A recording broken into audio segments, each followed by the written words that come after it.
Você já sentiu que sua vida precisava de uma pausa? Que seu coração busca por respostas, mas não sabe por onde começar? Caminho da Fé, Descobertas na Estrada da Alma. Não é apenas um livro, é uma jornada, uma história real de superação, fé e transformação que vai inspirar você a dar o próximo passo na sua vida. Descubra como desafios podem se transformar em lições e como cada momento pode ser uma oportunidade para se reconectar com o que realmente importa. Este livro é para quem busca mais do que histórias. Busca propósito, busca inspiração, busca a si mesmo. Disponível em e-book e na versão livro físico. Comece hoje sua jornada de transformação. Caminho da Fé. Descobertas na Estrada da Alma. O que você está esperando?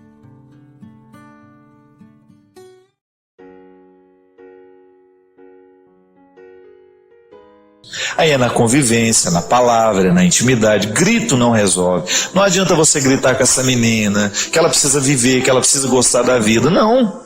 Alguma coisa dentro dela está sem encaixe, alguma coisa dentro dela está traumatizada. O que é o trauma? O trauma é aquela parte do coração, do cérebro, da vida, né? Dê o nome que você quiser, que está sem encaixe, dos afetos. Então, quando a gente reorganiza o coração da pessoa, quando a gente reorganiza o jeito dela sentir o mundo, tá bom, eu tive uma ausência de mãe terrível na minha história quando eu era criança, mas agora eu posso corrigir isso de outra forma. Eu posso ter a segurança através de um irmão, eu posso retomar essa segurança através de uma amizade, de um relacionamento novo, e aí fazer de tudo para não jogar nesse relacionamento novo os meus traumas também, porque o risco é esse. Então, observando bem os nossos filhos, nós vamos descobrir o porquê que é que ele neste momento está dando defeito. Por que a adolescência, gente, é uma época em que a gente dá tanto defeito? Porque é uma fase de transição, talvez a mais definitiva da vida. Você não é mais a criança que você era, mas você também não é um adulto ainda. É um estado de não ser, né? É uma coisa meio esquisita. Então por isso que o adolescente é tão rebelde, ele quer rebelar-se contra todos, ele não aceita regras, ele acha que está tudo errado. Você tem que ter paciência com esse tempo da vida, daqui a pouco ele entra no eixo de novo. Você disciplinando bem essa transformação, sendo capaz de compreendê-lo, ele nunca pode achar que você não o compreende. Porque até mesmo porque para você estabelecer o limite que ele vai ter que viver, você precisa mostrar que você tem interesse nesse processo dele. Não banalizar o que ele sente, né? Que às vezes nós banalizamos o que o outro sente. Ah, isso que você está sentindo é uma bobagem. Não, nunca diga isso. Se o outro está sentindo, então não é uma bobagem. Precisamos entender. Então às vezes, Helena, o que nos falta é olhar para essas pessoas que estão do nosso lado e ajudá-las a retirar aquele peso, porque não é normal que a gente queira morrer aos 16 anos. Não é normal que a gente queira morrer hora nenhuma, né? Se de repente a gente está perdendo o gosto pela vida, cuidado. Não deixe isso crescer dentro de você. Semana passada eu tive um encontro que me ensinou muito, mais uma vez, isso que eu estou dizendo. Que eu gosto de concretizar na prática aquilo que eu sei na teoria. Um amigo meu me procurou e me contou que tinha feito algumas escolhas que não estavam de acordo com o que ele é. Sabe quando você descobre que existe uma inaptidão entre aquilo que eu sou e aquilo que eu estou fazendo? Por exemplo, o Vanilson é pianista. Bom, né? Se de repente retira o piano da sua vida, Vanilson, e fala assim, você não vai poder mais tocar esse piano. Você vai sofrer, não vai? Porque a música faz parte da sua vida. Está no seu sangue. Olha o que é bonito. Está no sangue. Isso é uma expressão muito séria. Se está no sangue é porque faz parte de mim. Se porque está de fora, não faz parte de mim. Essa roupa pode até me servir, mas não faz parte de mim. Eu sou o Padre Fábio mesmo sem essa camisa. Sem esse sapato. Eu trouxe. Mas posso mudar, posso vestir uma outra. Agora, aqui dentro, existe uma realidade que pede, que clama o tempo todo por coerência. Eu preciso estar no lugar certo. Então, quando eu começo a permitir que o meu ser fique habitando um lugar para o qual ele não foi feito, eu começo a comprometer o sentido da minha vida. E era justamente sobre isso que falava o meu amigo, chorando, dizendo: eu estou no lugar errado, fazendo a coisa errada. Estou traindo a minha essência, estou traindo o que eu sou. Não pode. Não pode ficar um dia a mais. Se você descobre que você está traindo a sua essência, insistindo em ficar numa situação para a qual você não foi feito, você está comprometendo o sentido da sua vida. Minha gente, o que Jesus fazia com as pessoas era isso.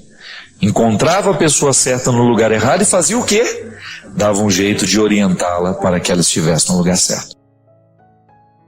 É igual planta. Se você desconsidera a natureza da planta, aquela planta foi feita para lugares úmidos, eu insisto em transplantá-la, tiro ela do lugar úmido e coloco no lugar seco.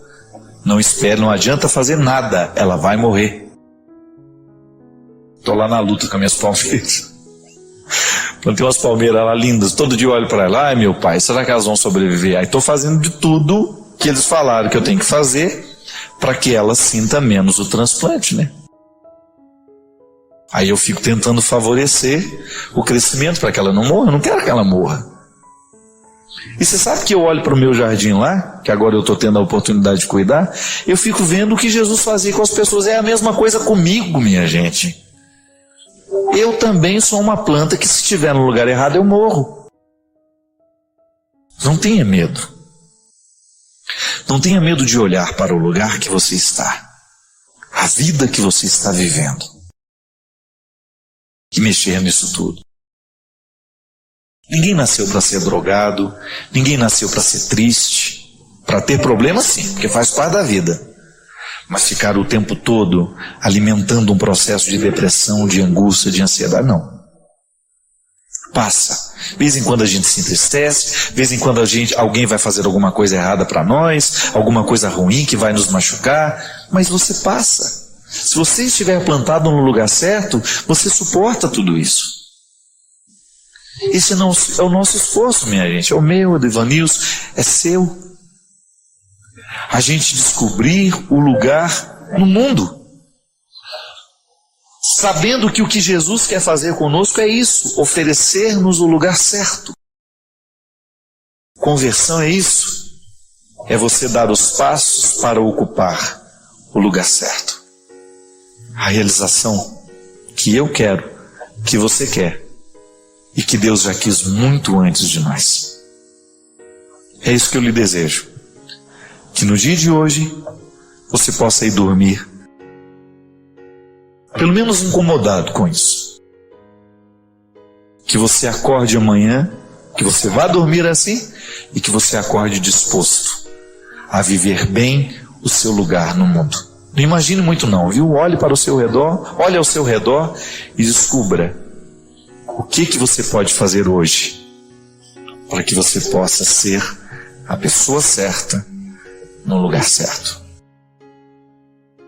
Uma pergunta bem feita, ela tem o poder de gerar respostas muito criativas dentro de nós. Ou então, quando não conseguimos chegar às respostas, a pergunta mesmo se encarrega de nos levar a um processo de mudança. Eu, por exemplo, quando eu me pergunto, o que um ser humano precisa para ser feliz? Eu posso querer encontrar as respostas colocando todas as dimensões da felicidade material, que não é nenhum problema. Eu preciso de realidades materiais, eu preciso do conforto onde dormir, eu preciso de alimento. Mas quando eu entro nas dimensões espirituais da felicidade, aí isso não tem fim. Porque espiritualmente é diferente da matéria. Materialmente eu posso ficar quase que saturado do muito ter. Eu encontro pessoas que têm muito o tempo todo e eu sei quão difícil é para elas administrar tudo que têm.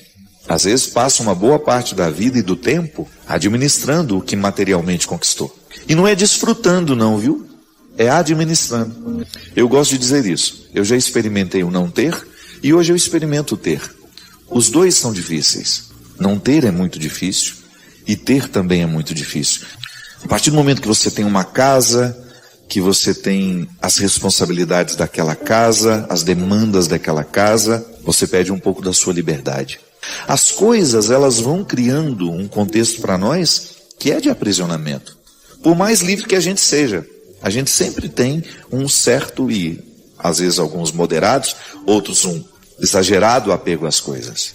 Aliás, quando a gente vai morrer, quando a gente sabe que está próximo de morrer, muito nos pesa o saber com quem ficarão as coisas.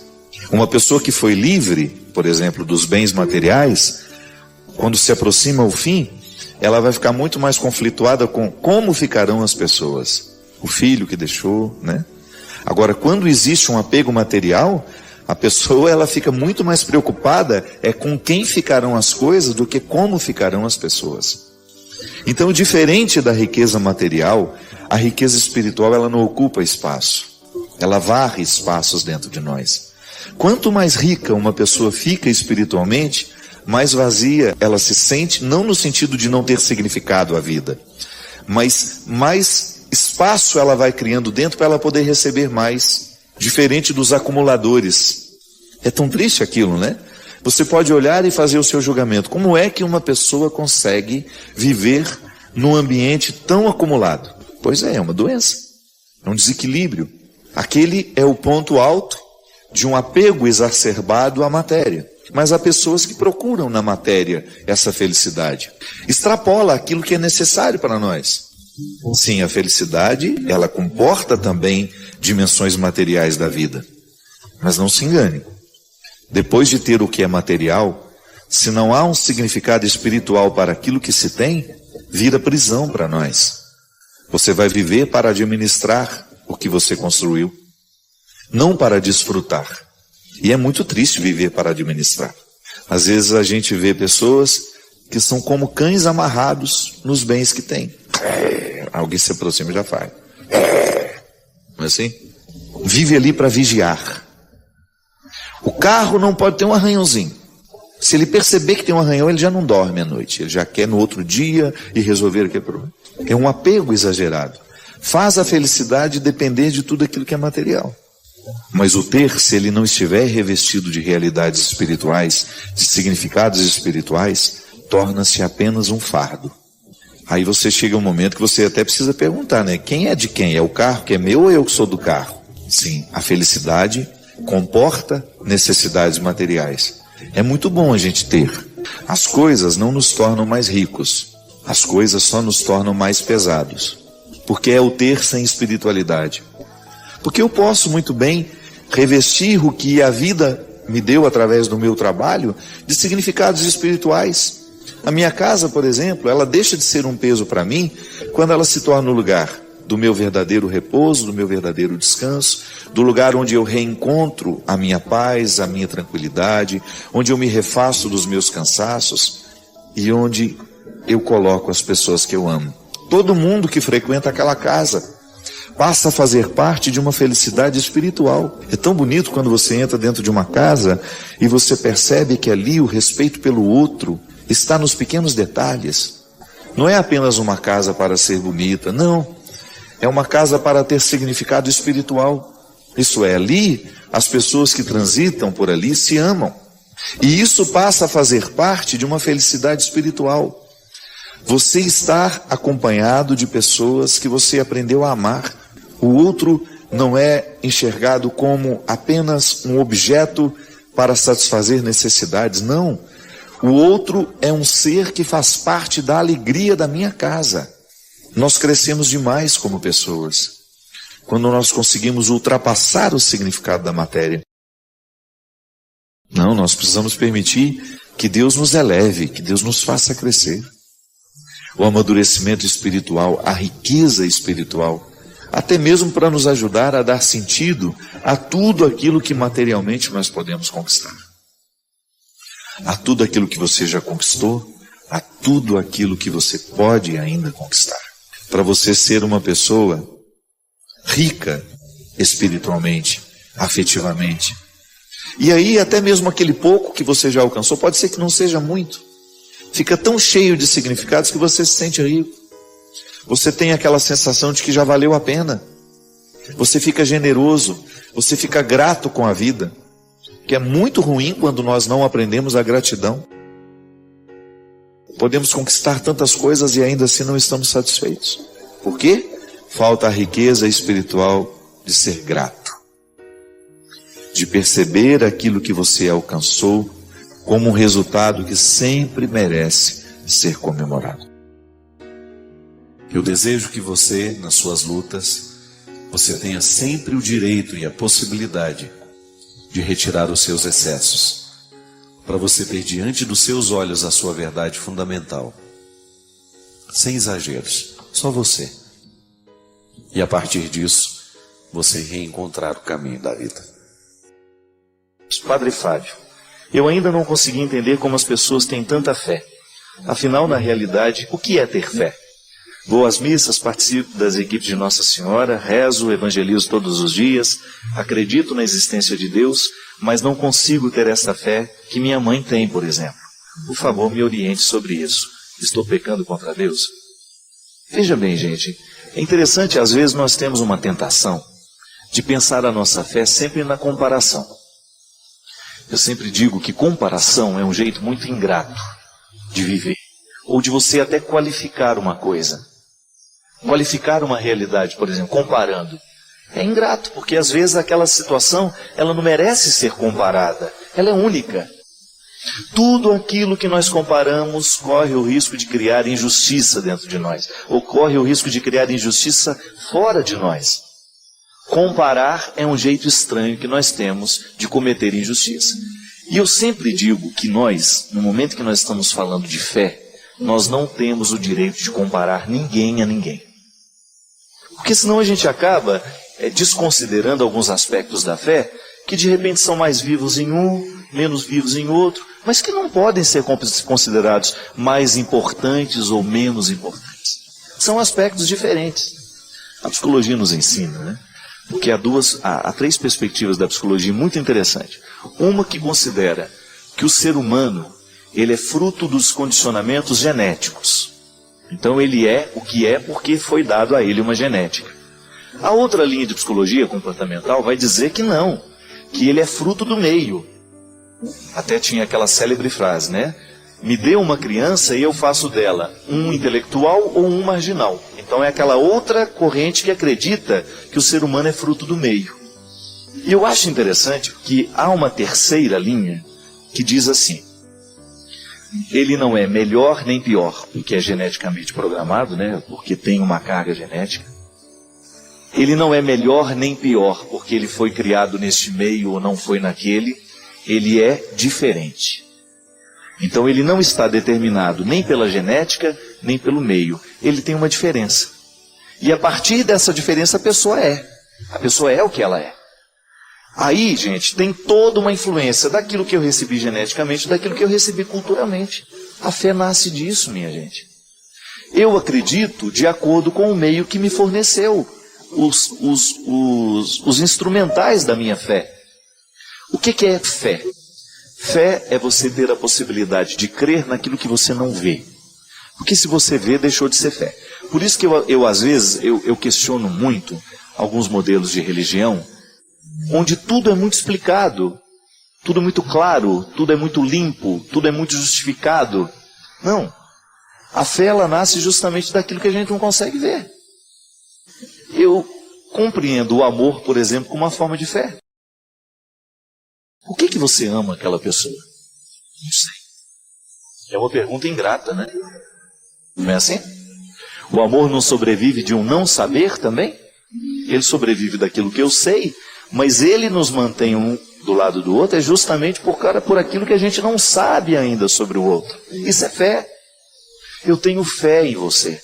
Isso é bonito, né? Você vai tomar um banho e você nunca pensou, será que tem um ácido nesse sabonete? Você não pensa. Você age a partir da boa fé. É aquilo que lhe faz acreditar que uma pessoa não prejudicou o seu sabonete. Ele não fez um atentado contra o seu sabonete. Isso é fé. Tudo é experiência de fé. Você está aqui dentro deste ato, você está com fé que as bases dele são sólidas. Não vai cair em cima da nossa cabeça. Você já imaginou se a gente começasse a duvidar de tudo? Você não entraria mais no supermercado porque eu acho que cai. Eu não me aproximo mais daquela pessoa porque eu acho que ela vai me trair. Não. Tudo é experiência de fé. Agora, como é que isso se manifesta diante do sagrado? Tudo isso se manifesta em fé sagrada a partir da experiência que a gente tem como pessoa. A grande injustiça é quando eu quero comparar a minha fé com a da minha mãe, por exemplo. Alguém poderia dizer: Padre Fábio, a sua mãe tem muito mais fé que você. Eu não concordo com isso, porque a minha fé é diferente da minha mãe. Mas eu não posso dizer que uma fé é superior à outra. Tudo aquilo que a gente considera superior, gente, gera preconceito, gera racismo, não é assim? O racismo não sobrevive no mundo justamente porque umas pessoas se acham melhores que as outras. A mesma coisa acontece no horizonte da fé. Nós não temos o direito de ficar comparando a fé de ninguém. Então, cuidado. Não compare a sua com a dos outros e não permita que a sua seja comparada. Você tem um jeito específico de acreditar em Deus. Você tem um jeito específico de viver a sua experiência do sagrado. Pronto, ponto final. A experiência é sua. O jeito de ver, de interpretar, de sentir este Deus é seu. Ele não pode ser comparado, porque senão você começa a viver aquela coisa: eu sou melhor ou eu sou pior. E na verdade nós não precisamos nem de gente que se sinta melhor, nem de gente que se sinta pior. Aliás, eu acho que os problemas do mundo seriam resolvidos no dia em que a gente colocasse essas questões diante dos nossos olhos. Você não é pior nem é melhor, só é diferente. A tolerância religiosa nasce disso. Eu não posso me sentir melhor do que você. Tanto é que há um teólogo que eu gosto muito, ele sempre diz assim: toda religião tem o direito de viver o seu Antigo Testamento. Você que já vive, por exemplo, você que é cristão, que já está dentro do Novo Testamento, você corre o risco de olhar para o Antigo e falar assim: nossa senhora, nós somos muito melhores do que eles. Só que tem gente que ainda está no Antigo Testamento. E nós não temos o direito de olhar para o contexto deles e dizer que nós somos melhores, não. Da mesma forma como eu não tenho o direito de olhar para uma pessoa, de repente, que não tem estudado teologia nenhuma, e dizer que ela não tem fé, porque eu sei um pouco mais do que ela, não. A fé não pode ser comparada. Fé é uma experiência particular, única. Mesmo que essa fé seja universal, ela vai se manifestar de maneira muito particular nas pessoas. Então a gente é muito injusto cada vez que a gente compara. Isso é até bom, porque cria uma humildade dentro de nós, né? Eu não sou melhor que ninguém, ninguém é melhor do que eu, nós somos apenas diferentes. Uma primeira pessoa fala aqui a respeito da síndrome do pânico que eu tive. Meu nome é Lucéia, sou de Goiatuba, interior de Goiás. Acompanho muito o senhor nos programas de direção espiritual e quando não assisto, vejo no YouTube. E isso tem me ajudado muito, pois desde janeiro eu estou em tratamento devido a uma depressão com transtorno de ansiedade e ainda sofro muito porque dentro de mim existem coisas muito mal resolvidas. Quando o Senhor passou pela síndrome do pânico, me mostrou o quanto devemos lutar e nunca desistir. E é isso que eu venho fazendo, sempre acompanhando o Senhor. E vivendo um dia de cada vez. Passei a buscar a Deus e se não fosse Ele, talvez eu não estaria mais aqui. Um grande abraço. Lucéia, muito obrigado pela sua partilha, pela oportunidade que a gente tem de refletir essa questão. Eu sempre que posso eu trago aqui. A depressão é uma doença muito grave, muito séria. Ela, às vezes, considerada por muitos como uma frescura, né? E não. Nós temos, e você mesma disse, esses desconfortos da alma, eles nos agridem muito. E não é fácil lidar com eles. Mas é bom você perceber, eu vi que você está muito atenta a isso, pelo que você escreveu, que você identifica que existem coisas que estão mal resolvidas na sua vida. Esse é o ponto de partida. Às vezes a depressão é apenas uma consequência de uma vida que está sendo mal vivida. E não adianta tomar o remédio só. Se você não mexe na causa, o remédio vai tratar o sintoma e você vai ficar eternamente dependendo daquele remédio porque você não agiu na causa. E o agir na causa não depende de remédios, depende da nossa vontade. O remédio é muito importante para nos estabilizar, para nos dar um conforto emocional, sobretudo quando nós vivemos a dor aguda. Uma pessoa, por exemplo, quando passa por uma situação traumática, é possível que o médico indique alguns medicamentos para ajudar a viver aquela fase aguda. Mas depois o próprio médico vai ajudando a retirar, porque passou a fase aguda. Depois nós temos necessidade de lidar com a situação que nos entristece. Eu me lembro que acho que umas 2 semanas eu partilhei aqui com vocês justamente no momento em que eu identifiquei que eu estava vivendo assim um certo torpor, né? Nada estava me incomodando, estava tudo muito bom, e eu fiquei uma pessoa ótima, né? Porque você não vê problema em nada, mas eu não sou assim. Eu não sou assim. E eu percebi, muito conscientemente, que aquilo era um resultado dos remédios em mim. Então eu procurei a minha médica e pedi a ela o direito de voltar a ser quem eu era, e poder administrar conscientemente a minha situação. É claro que a síndrome do pânico é muito perigosa, ela pode levar à morte se a gente não cuidar. Então nessa fase aguda a gente precisa mesmo do medicamento.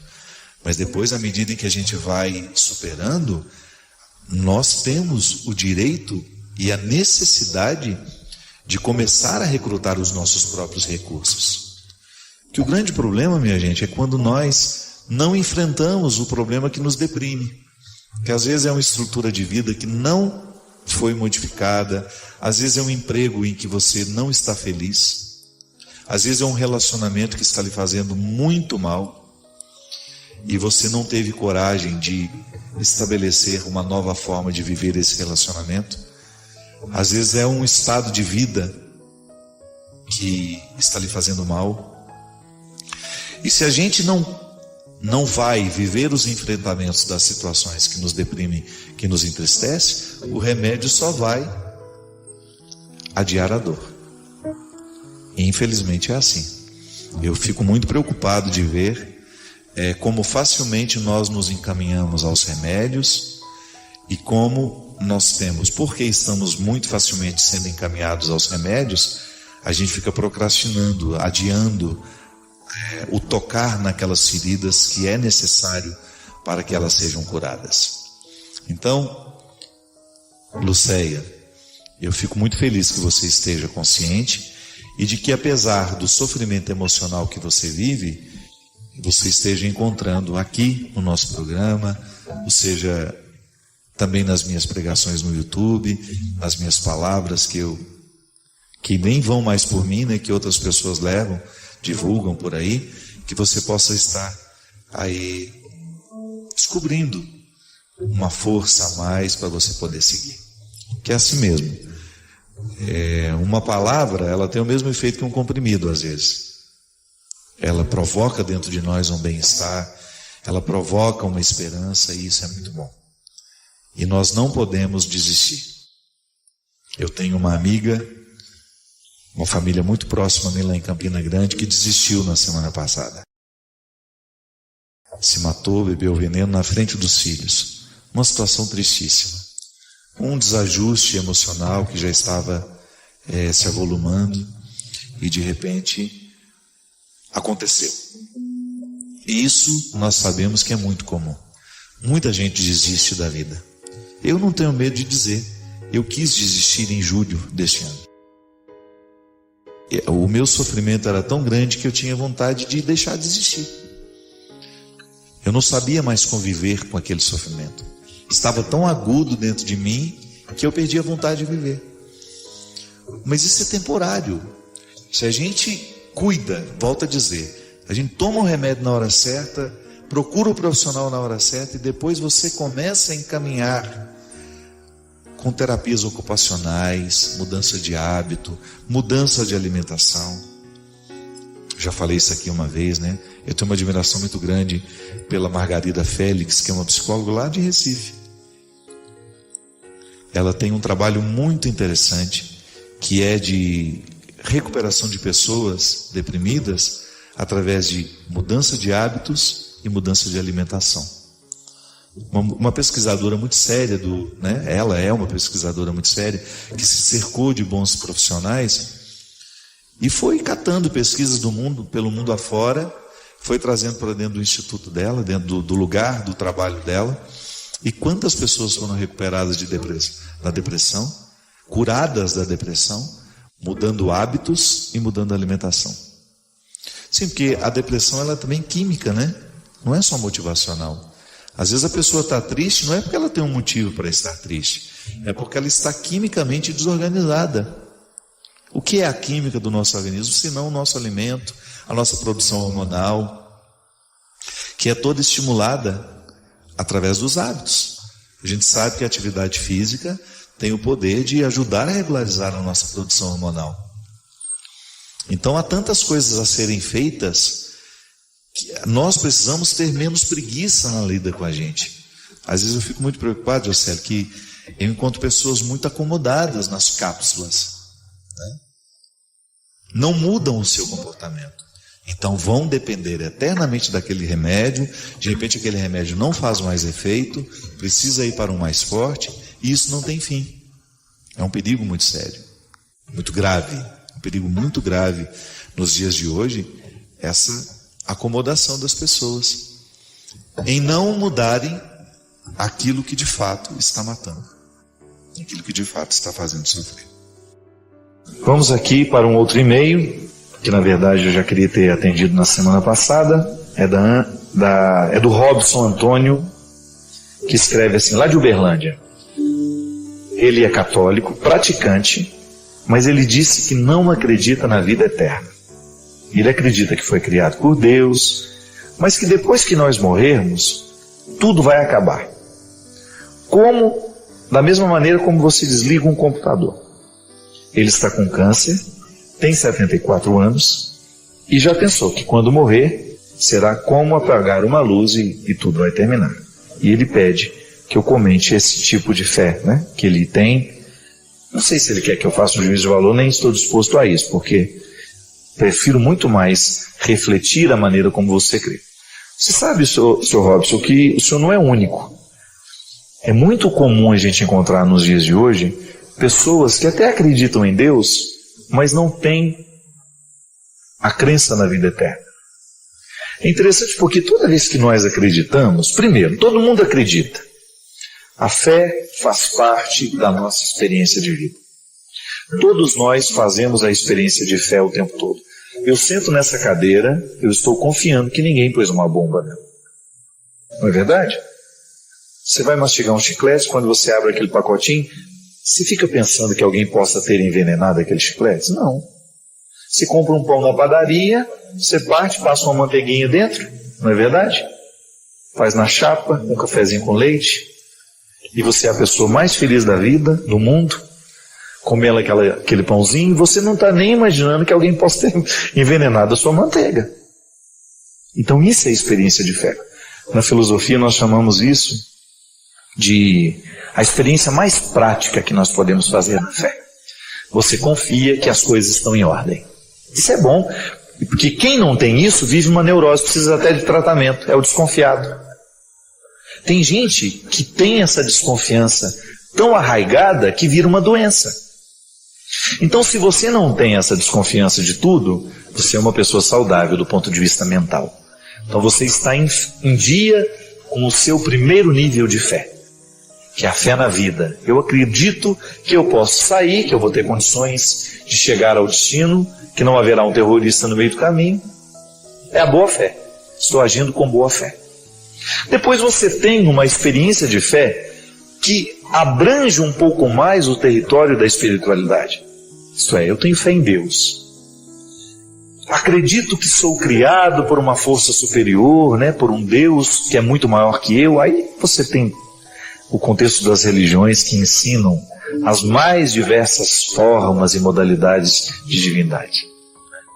Nós somos cristãos, acreditamos, judeus cristãos, né? Que nós acreditamos num Deus criador, amoroso, trino, e aí toda a dimensão da nossa fé cristã católica. Agora, existem outros aspectos do desdobramento da nossa fé que são desdobramentos escatológicos. Isto é, ultrapassam o limite do tempo. Porque enquanto eu vivo acreditando em Deus na minha vida diária, como é que Deus age na minha vida? Ele age no meu tempo, naquilo que eu sou, a partir da minha história. Eu sinto a ação modificando o meu jeito de ser. Eu sinto a ação de Deus modificando as pessoas que estão do meu lado. Eu posso ver essa ação no tempo. Vejo na criança, vejo no jovem, vejo no adolescente, vejo no velho. Agora, como nós acreditamos em Deus e nos desdobramentos de tudo aquilo que vem do processo religioso, do processo da mística, isso é muito diferente. E é aqui que você entra, Robson. Porque eu tenho encontrado muita gente pela vida que resumiu Deus a essa fé do dia a dia. Veja bem, é errado? Eu não sei. Sei que é diferente. Agora, o que eu acho é que a gente precisa fazer o passo a mais. Eu não consigo explicar o que será a vida eterna. E olha que eu dou aula de escatologia,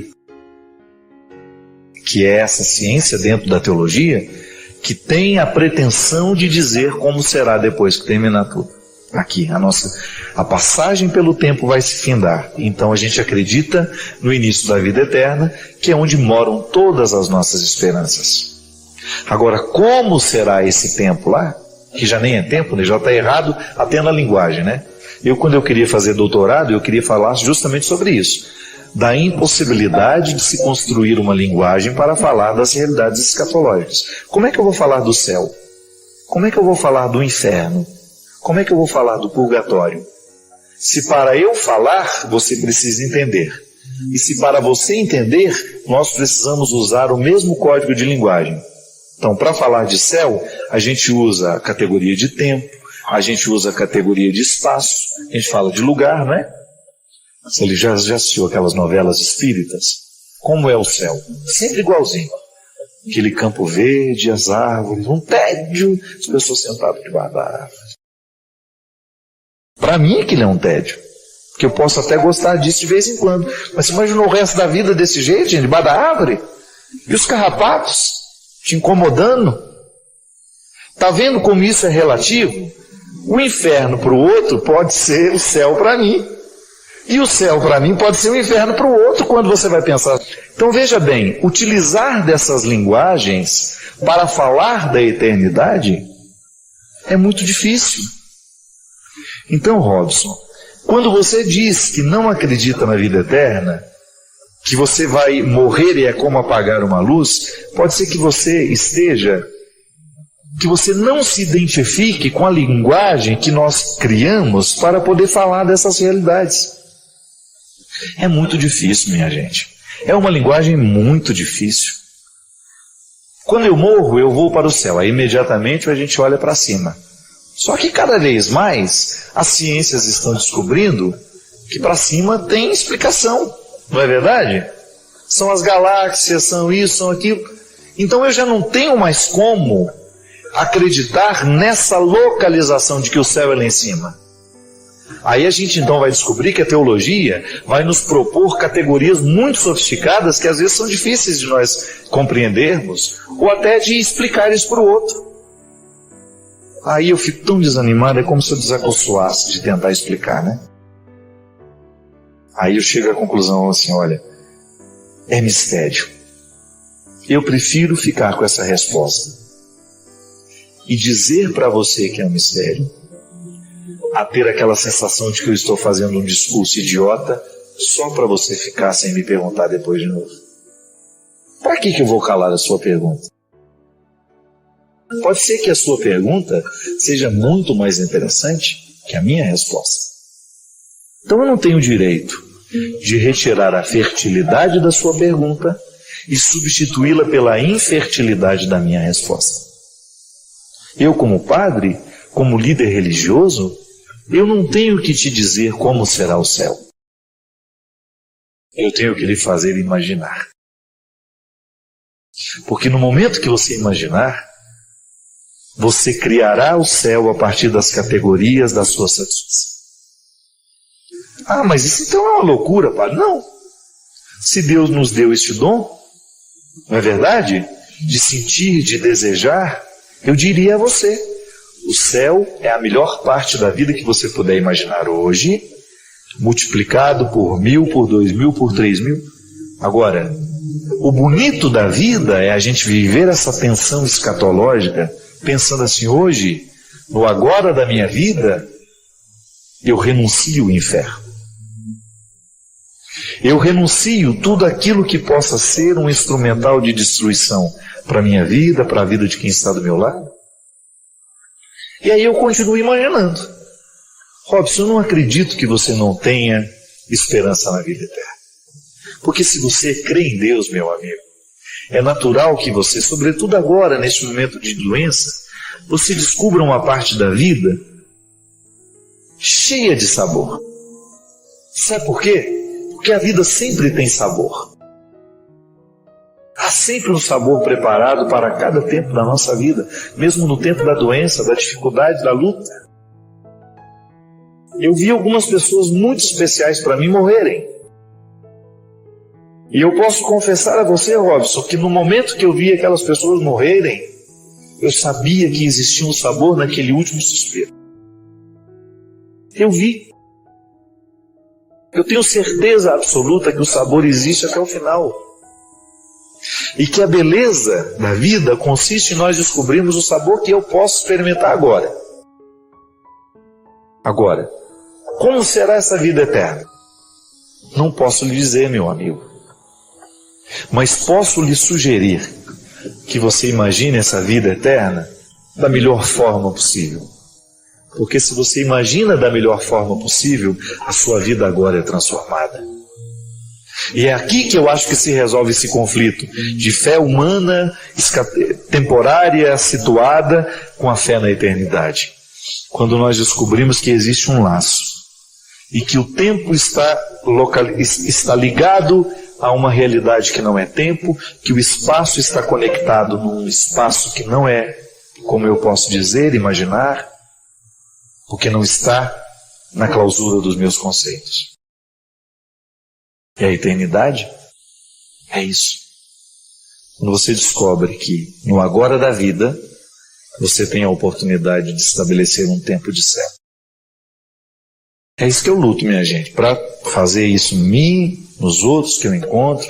E é por isso que eu não permito que a mágoa fique muito tempo no meu coração. Porque a mágoa é um impedimento para que o céu exista. Toda vez que eu estou magoado com a vida, toda vez que eu estou magoado com as pessoas, o céu é paralisado dentro da minha vida. É como se os tijolos parassem de ser colocados. Avance a construção da sua eternidade. Não espere morrer para ser eterno, não. Adélia Prado diz que tudo que a memória ama já ficou eterno. Ela tem razão. O amor é essa realidade humana, dom divino em nós, que tem a possibilidade de eternizar tudo que a gente toca. Antecipe no tempo aquilo que já é eterno. Traga para o agora da vida o céu que te espera.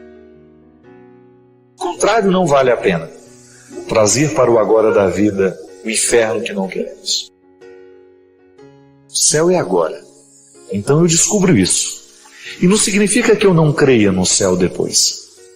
Mas significa que aquilo que eu espero é tão forte, é tão vibrante dentro de mim, por mais que seja impossibilitado de ser contado. É tão bom que não cabe nas palavras. Eu não sei lhe dizer. Se eu disser para você que eu sei lhe descrever o céu, eu estou mentindo. Eu só sei esperar por ele. E esperar por ele eu posso lhe ensinar. Como eu digo, como eu vivo essa espera. Contar para você como é o céu, eu não tenho possibilidade mesmo. Agora dizer que eu espero por ele, que eu construo no agora da minha vida essa esperança, e que vai ser dado. É isso que eu desejo. Que você, Robson, nesse tempo da sua vida, descubra o sabor que você tem direito. Não se preocupe com o que vai ser depois, meu amigo. Preocupe com o que vai ser agora, porque vivendo bem o agora, você naturalmente está construindo depois. E você não precisa esperar o câncer, a doença, a morte, Ainda hoje nós viemos para cá falando. Tantas pessoas morreram hoje. Estavam saindo para o trabalho, algumas se preparando. Nunca imaginavam que a morte iria chegar. Ela vem quando não esperamos. Estar doente não é nada. Estou cheio de vida e daqui a pouco posso não estar mais. Eu já senti isso na minha vida, você já deve ter sentido com certeza. Aqueles momentos em que você tem a sensação de que você não consegue viver sozinho. A carga sobre os ombros é muito pesada. Você não dá conta de acomodar dentro do seu coração a dor. Você não dá conta de acomodar dentro do seu coração a desilusão. É natural que num determinado momento da vida a gente experimente essa solidão. É pesado demais. Mas também a gente sabe que, graças a Deus, nós, em algum momento da vida, também descobrimos que, por mais que a gente se sinta só, a gente não está. Porque é naquele momento em que a gente vai se recordar das pessoas que fazem parte de nós, daquelas pessoas que verdadeiramente participam da nossa vida, dos amigos mais próximos, dos familiares com quem nós temos vínculos. Não basta ser parente, a gente já falou isso aqui, né? Tem que ter vínculo. Aquela pessoa que no momento da sua dor, ela lhe vem no coração. Você sabe que você pode contar com ela. Isso é a ação histórica de Deus, minha gente. Quando pela força de um coração que sabe nos ouvir, quando pela força de uma pessoa que sabe estar do nosso lado no momento da nossa fraqueza, a gente se sente um pouquinho mais encorajado para viver o momento da dificuldade. E é nesta hora que vai valer o vínculo que a gente cultivou. A gente sabe que nós temos muitos relacionamentos, mas de vez em quando Deus nos dá a graça de ultrapassar os territórios convencionais. Aquela pessoa deixa de ser apenas mais uma conhecida e se transforma numa pessoa da sua confiança. Eu não me canso de dizer isso. A maior riqueza que verdadeiramente nós podemos ter nessa vida, minha gente, é a confiança.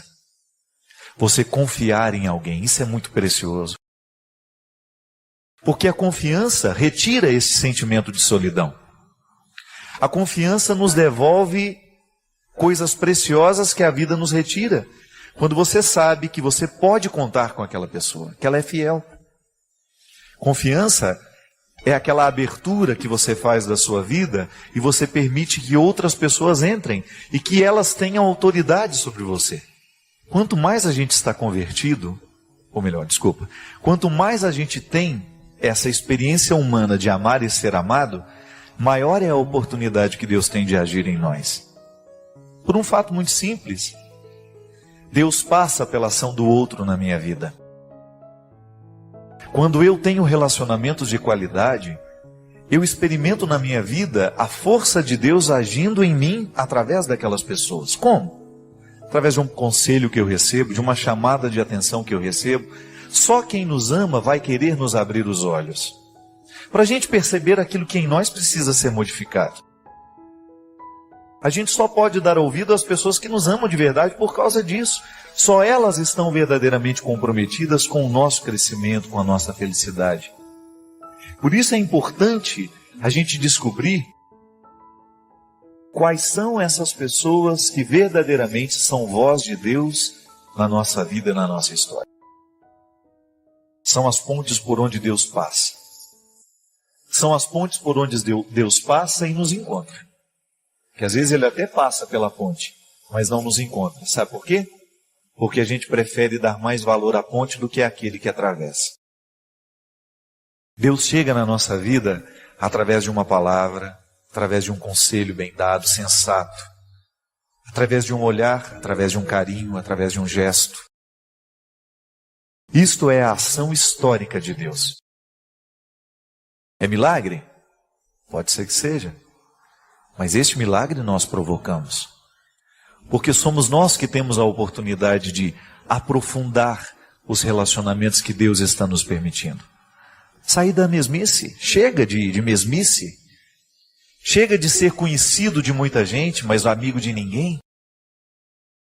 Se você hoje fosse pensar, para aí para pensar. Quais são os verdadeiros amigos que você tem nessa vida?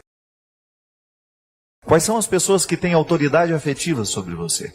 Aquelas pessoas cuja palavra tem poder nas suas decisões. Aquela pessoa cuja palavra ajuda você a encontrar o caminho. São muitas? Talvez não. E não é nenhum problema a gente chegar ao conhecimento dessa verdade. Eu tenho muitos conhecidos, mas meus amigos de verdade, com quem eu partilho a minha vida, com quem eu aprofundo as minhas questões, são poucos, mas é preciso existir. Seria muito triste se nessa noite a gente chegasse à conclusão de que nós não temos relacionamentos qualificados. Nós estamos superficiais demais.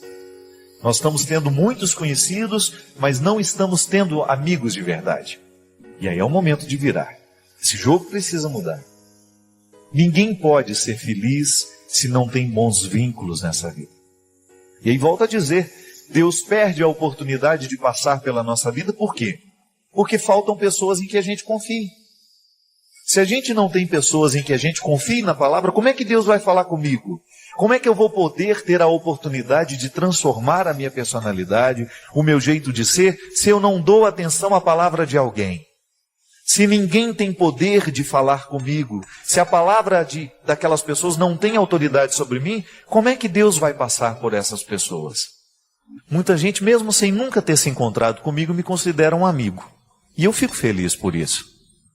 Fico feliz porque, na verdade, o nosso vínculo já nasce a partir de um elemento muito fundamental na amizade, que é confiar na palavra que o outro está me dizendo. De alguma maneira você começou a prestar atenção naquilo que eu dizia, começou a colocar crédito nisso, não é? Dar a oportunidade, me deu uma oportunidade de ter alguma autoridade na sua vida. Eu sou padre, sou portador da palavra de Jesus, e você coloca algum crédito naquilo que eu falo.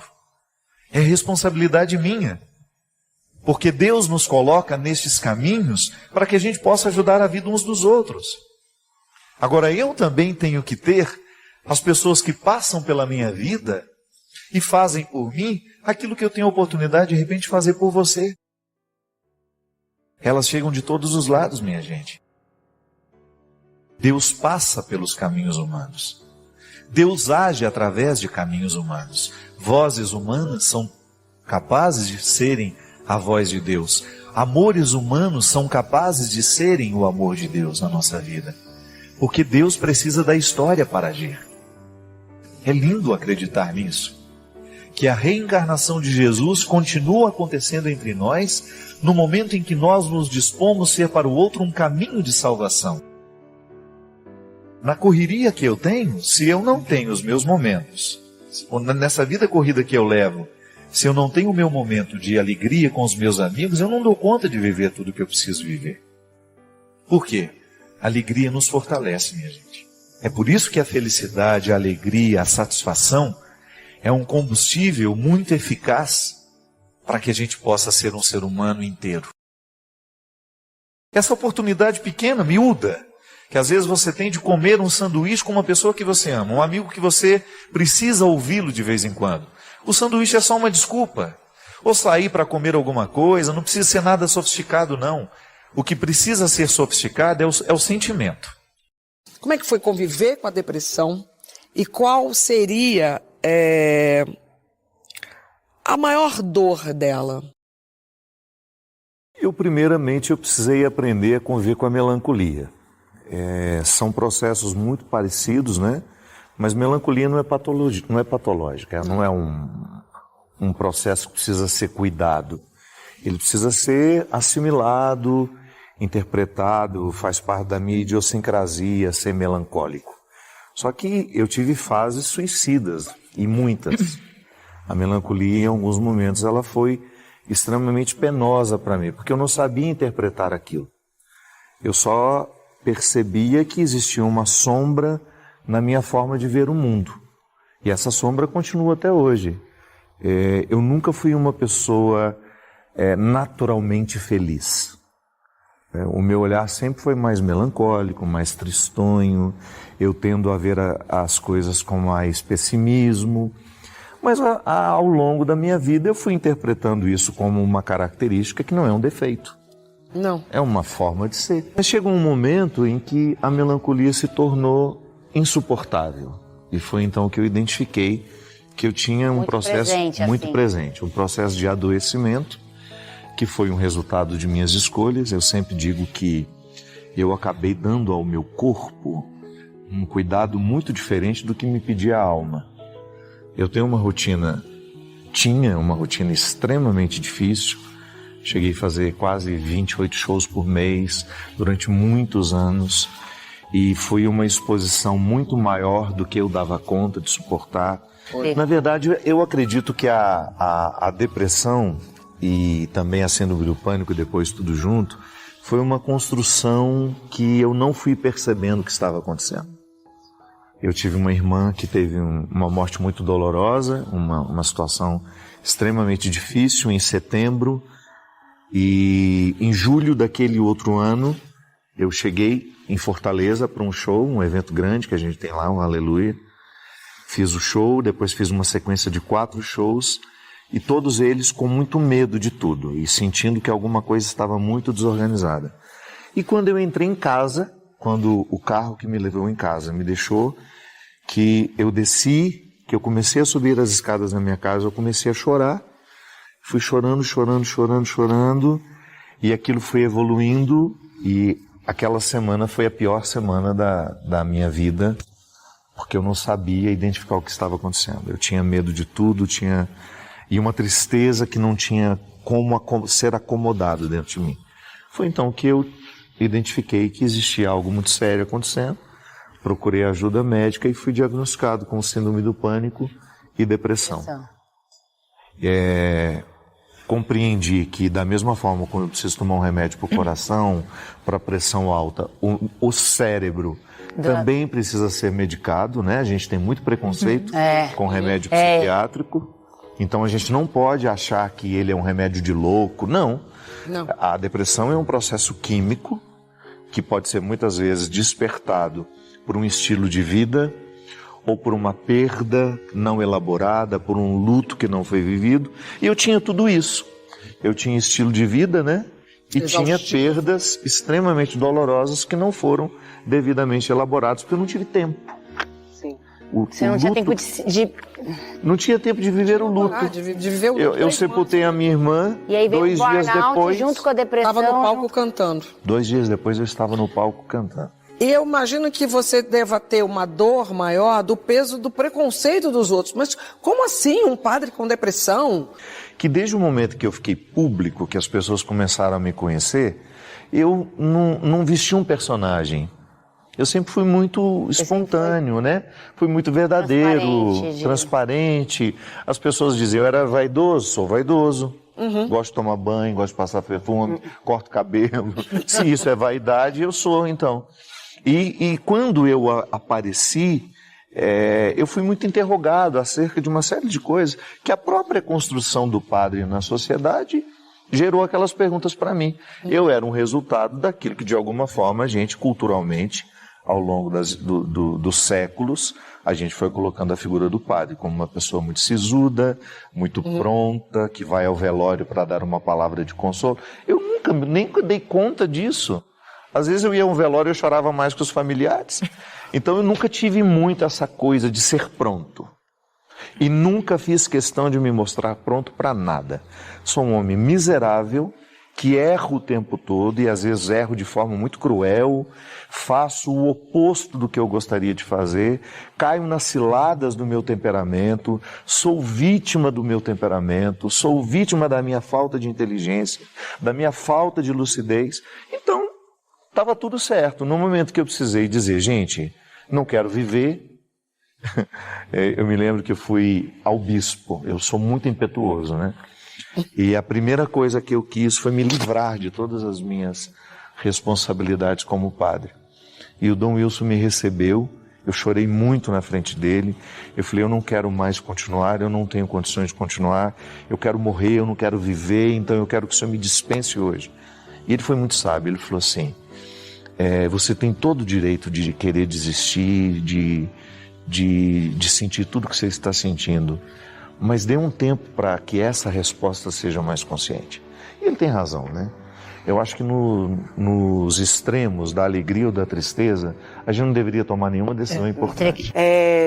Eu vi uma frase no filme do Coringa uma vez que eu achei me marcou muito, né? Que ele falava, a pior parte de ter uma doença mental é que as pessoas esperam que você haja como se você não tivesse. E isso é muito sofrido, né? Muito dolorido. E você falou sobre tristeza e depressão. Eu vi uma coisa migrando, assim, né? Porque a tristeza, existe um motivo para você estar triste, né? Você sabe por que você está triste. Então, você entende, você sofre por aquilo e vai sempre ali revisitando aquele motivo. A depressão é a tristeza que se instaura, né? A tristeza que chega e fica e se aposta e começa a te impedir de fazer as coisas. Eu vi uma vez um depoimento de uma menina em depressão que ela falou, eu não tenho desejo de tirar a minha vida. Eu tenho desejo de nunca ter existido. E isso foi muito profundo para mim. No livro do Desassossego, do Fernando Pessoa, ele fala também, se o coração pudesse pensar, ele pararia. Então... Mas, Larissa, isso que você está dizendo é muito confuso na cabeça das pessoas. Sim. Às vezes a gente quer medicar a tristeza, mas não sabe medicar a depressão. Sim. Tristeza não tem que ser medicada. Isso. Tristeza faz parte da vida. É processo inerente da condição humana. Eu me entristeço, todo dia não, mas de vez em quando eu me entristeço. E eu não preciso tomar um remédio para isso. Exato. Mas quando você percebe que a tristeza, ela se estende, ela não passa, ela já virou quase que uma rotina para você, então está na hora de pedir ajuda. Este aspecto que você salienta é um impeditivo para muitas pessoas reconhecerem que tem depressão. Porque é como se fosse uma coisa anulando outra. Ah, mas eu sou uma pessoa de fé, eu não posso ter depressão. A gente precisa saber diferenciar as coisas. Sim, a pessoa que tem fé também tem depressão. A fé não me impede de passar pelos processos humanos, pelos desequilíbrios humanos que nós construímos. A fé, ela pode me ajudar a superar. Falar sobre de nível, nós estávamos comentando aqui no intervalo.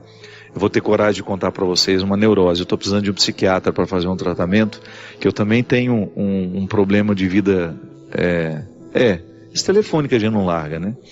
Eu caí na bobagem de baixar um joguinho no meu celular há mais ou menos uns 7 meses, que se chama Mini Fazenda. E eu fui ficando tão ligado naquele negócio que parece que... E é impressionante como... E olha que eu me considero uma pessoa consciente, né? Eu me observo muito. O dia que eu percebi que eu estava colocando o celular para despertar 3, 4 horas da manhã para alimentar as ovelhas, eu percebi que alguma coisa não estava muito bem com o meu sistema mental. E aí eu estava contando isso aqui para o Christian e ele fez uma reflexão muito interessante. Ele estava dizendo que quando a gente fica muito empolgado com esse jogo, de alguma maneira a gente faz esse jogo ser para nós aquilo que deveria ser a vida real. Não é isso que a gente falava aqui? Só que no jogo as coisas são mais simples, né? As conquistas são muito rápidas e eles fazem justamente para isso. Não pode ser uma coisa muito demorada, senão a gente desanima.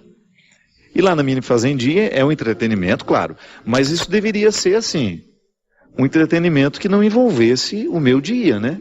Quando você percebe que você está preocupado, porque tem ovelhas com fome, e você precisa produzir aquela lã, porque você tem uma entrega para fazer, não, alguma coisa não está certa aí nas nossas escolhas, né?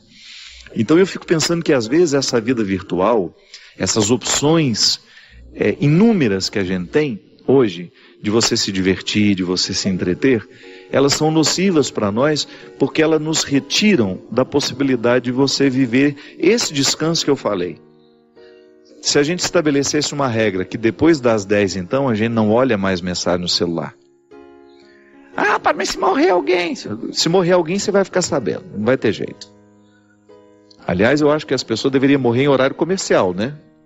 A pessoa morrer 3, 4 horas da manhã é muito ruim, porque a gente não tem o que fazer, né, nessa hora. Devia ter uma regra, só se morre em horário comercial para dar tempo da gente tomar as iniciativas, né? Tá todo mundo concordando aqui, ó. Defunto que vai ser... Não, defunto não, a pessoa vai virar defunto só em horário comercial. Brincadeiras à parte a gente precisa ter essa disciplina no nosso dia mesmo, porque senão a gente vai fazendo A gente vai fazendo escolhas que vão fragilizando demais a nossa saúde. Ainda hoje eu falava isso com um amigo meu. Eu estou ficando preocupado que às vezes eu fico com o hábito de olhar o celular de 5 em 5 minutos. Chegou um WhatsApp, tá bom. Chega mesmo, não tem como. Se você tem muitos amigos, se você tem muitos contatos ali, é natural que as pessoas falem com você o dia todo. Mas você não tem a obrigação de ficar respondendo aquilo toda hora que chega, se aquilo não for realmente importante. Responde mais tarde, ou tirar uma hora do dia para a gente poder fazer isso, para nos sobrar o tempo na academia. Eu me lembro que lá em Lisboa não, foi em Fátima. A gente fui fazer uma atividade física lá, tirei uma horinha do meu tempo lá durante a peregrinação, e uma recomendação que existia bem na entrada da academia era essa, né? Desligue o seu telemóvel.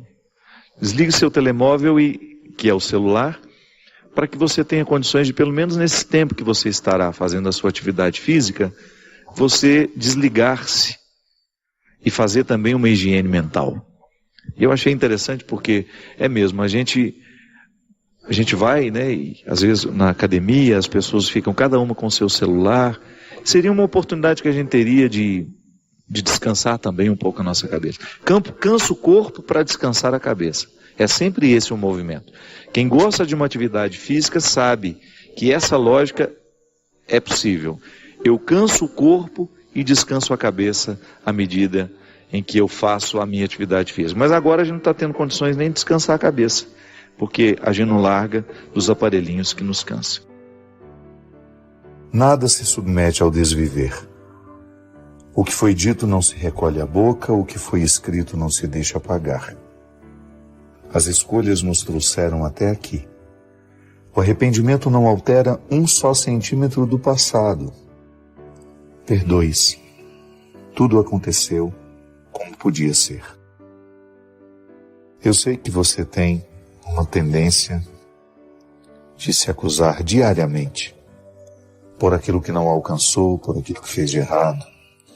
É natural na vida humana. Isso quando não enchemos a nossa vida de si. Se eu tivesse feito, se eu tivesse falado, se eu tivesse ido, se eu tivesse ficado. Nós sempre teremos muitas possibilidades para a acusação. Mas não faz sentido. A vida que você tem diante de você hoje precisa ser perdoada, para que não fique nenhum ressentimento, nenhuma mágoa, para que você tenha condições de seguir adiante. Olhe-se com generosidade. Você alcançou tanto. Errou, perdeu, foi traída. Tudo bem, passou. O que você agora pode fazer com o passado, sim, é importante. A vida que você tem diante dos seus olhos, essa página em branco, que Deus lhe dá a oportunidade de escrever. Só isso importa. Coloque os seus olhos nisso.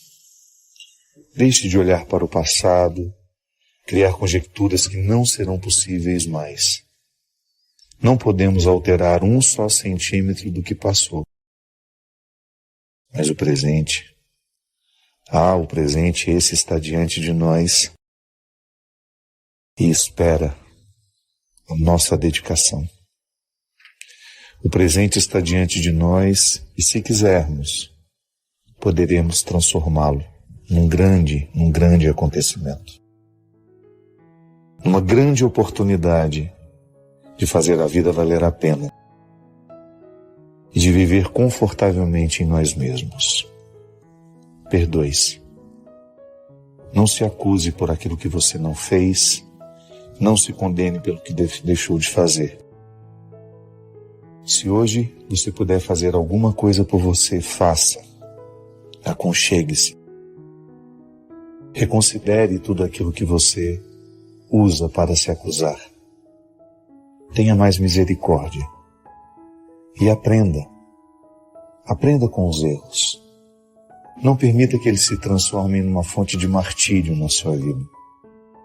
Permita que eles sejam uma fonte de aprendizado. Isso sim importa. Aprender com o passado e fazer o presente valer a pena. Padre, como saber que nós estamos fazendo a vontade de Deus? Tomei uma decisão e estou com muito medo de não estar fazendo a coisa certa. Minha filha, eu costumo dizer que a vontade de Deus nós a identificamos através do bom senso. Deus fala para nós, a gente tem aquela visão, né, de que Deus entra, grita numa nuvem, ô meu filho, ou que Deus virá em sonho, né? Não, pelo amor de Deus. Como é que Deus fala comigo? Através do bom senso. Quando eu olho para uma situação e eu descubro que eu preciso fazer aquilo. O bom senso me aponta, o melhor a ser feito é isso. E como é que eu confirmo? Através de pessoas de bom senso, eu vou lá, peço um conselho. Deus nos fala assim, minha gente. Através de pessoas sábias que a gente procura, olha, eu queria uma opinião sua. Você acha que se eu fizer assim vai dar certo? E é muito bom a gente ter pessoas que a gente tenha essa confiança em procurar, em abrir o jogo, em contar quais são os nossos projetos. O que você acha? Estou pensando em fazer isso. Será que isso é vontade de Deus para a minha vida? Agora, nunca coloque o parâmetro de decisão para uma pessoa apenas, não. Ah, o padre me falou isso e eu vou seguir à risca o que ele falou. Cuidado. Pode ser que aquele padre tenha falado sem muita reflexão também, estava lá louco para despachar, estava correndo apressado, que às vezes a vida é assim, minha gente. Às vezes você está naquela correria danada, vem a pessoa, ô padre, e coloca uma questão tão séria, que é injusto comigo. Eu não quero refletir a sua vida de qualquer jeito. E às vezes, no meio da pressa, da confusão, eu não tenho como lhe dar um conselho sábio, eu não tenho como analisar com profundidade a sua questão. Então é melhor você ter a convicção de que Deus falará ao seu coração e você terá certeza de que vai estar fazendo a vontade de Deus quando você começa a procurar o bom senso. Então, eu ajo a partir de um bom senso. É notório isso dentro do processo humano, né? É fácil identificar. Então, Deus me quer agindo assim, assim, assado. Eu estabeleço um projeto e começo a conversar com pessoas que me amam, com pessoas que têm uma visão um pouco mais ampla daquilo que eu estou refletindo sozinho. Isso é um bom jeito que a gente tem de buscar este caminho, né? Fazer a vontade de Deus na nossa vida.